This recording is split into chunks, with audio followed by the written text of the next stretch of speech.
যদি কোনো ব্যক্তির শারীরিক ব্যথা অথবা কষ্ট থেকে থাকে তাদের জন্য একটা দোয়া শিখিয়ে দিব। আসসালামু আলাইকুম ওয়া রাহমাতুল্লাহ। সম্মানিত দর্শক, আশা করছি আল্লাহর অশেষ রহমতে সবাই ভালো আছেন, সুস্থ আছেন। প্রিয় দর্শক, আজকের আলোচনা হচ্ছে যদি কোনো ব্যক্তির শারীরিক ব্যথা অথবা কষ্ট থেকে থাকে তাদের জন্য একটা দোয়া শিখিয়ে দিব, যেই দোয়া পাঠ করলে আপনার শারীরিক ব্যথা দূর হয়ে যাবে, আপনার দুঃখ কষ্ট দূর হয়ে যাবে ইনশাআল্লাহ। প্রিয় দর্শক, এ বিষয়ে বিস্তারিত আলোচনা করব, তাই ভিডিওটা ধৈর্য সহকারে সম্পূর্ণ শেষ পর্যন্ত দেখুন, ভালোভাবে বুঝতে পারবেন, আমল করতে পারবেন। যারা এই চ্যানেলে নতুন, সবাই চ্যানেলটা সাবস্ক্রাইব করে পাশে থাকা বেল বাটনটি অল করে দিন, যেন নতুন নতুন ভিডিও আপনি সবার আগে পেতে পারেন।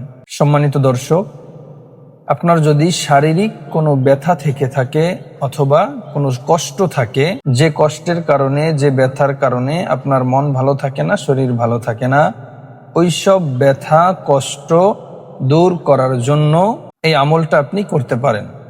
আমলটা করার আগে পবিত্র সহকারে পবিত্র একটি স্থানে বসবেন। বসার পরে প্রথমেই 3 বার ইস্তিগফার পাঠ করবেন।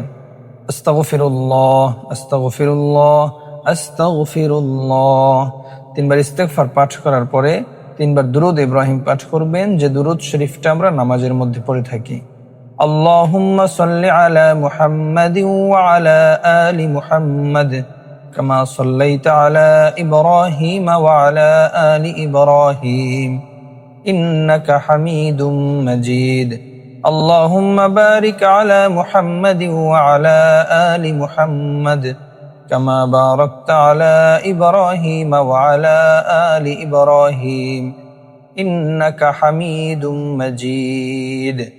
এভাবে সহি শুদ্ধভাবে 3 বার দুরূদ ইব্রাহিম পাঠ করবেন। 3 বার দুরূদ ইব্রাহিম পাঠ করার পরে আপনার শরীরে যদি কোথাও ব্যথা থেকে থাকে, যে স্থানে ব্যথা আছে ওই স্থানে, অথবা যদি আপনার মনে কষ্ট থেকে থাকে তাহলে বুকে এভাবে হাত রেখে তারপরে 3 বার বিসমিল্লাহ পাঠ করবেন। তারপরে যে দোয়াটা বলে দিব ওই দোয়াটা 7 বার পাঠ করবেন। বিসমিল্লাহির রহমানির রহিম, বিসমিল্লাহির রহমানির রহিম, বিসমিল্লাহির রহমানির রহিম। 3 বার বিসমিল্লাহ পাঠ করার পরে 7 বার পাঠ করবেন আউযু বিল্লাহি ওয়া কুদরাতিহি মিন শাররি মা আজিদু ওয়া উহাযিরু, আউযু বিল্লাহি ওয়া কুদরাতিহি মিন শাররি মা আজিদু ওয়া উহাযিরু।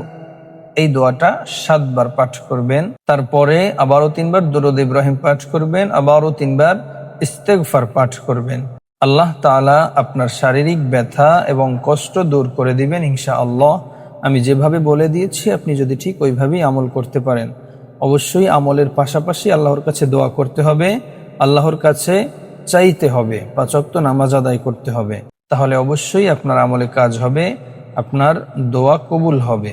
প্রিয় দর্শক, এরকম আরো নতুন নতুন দোয়ার ভিডিও পেতে চ্যানেলটা এখনই সাবস্ক্রাইব করে পাশেই থাকুন।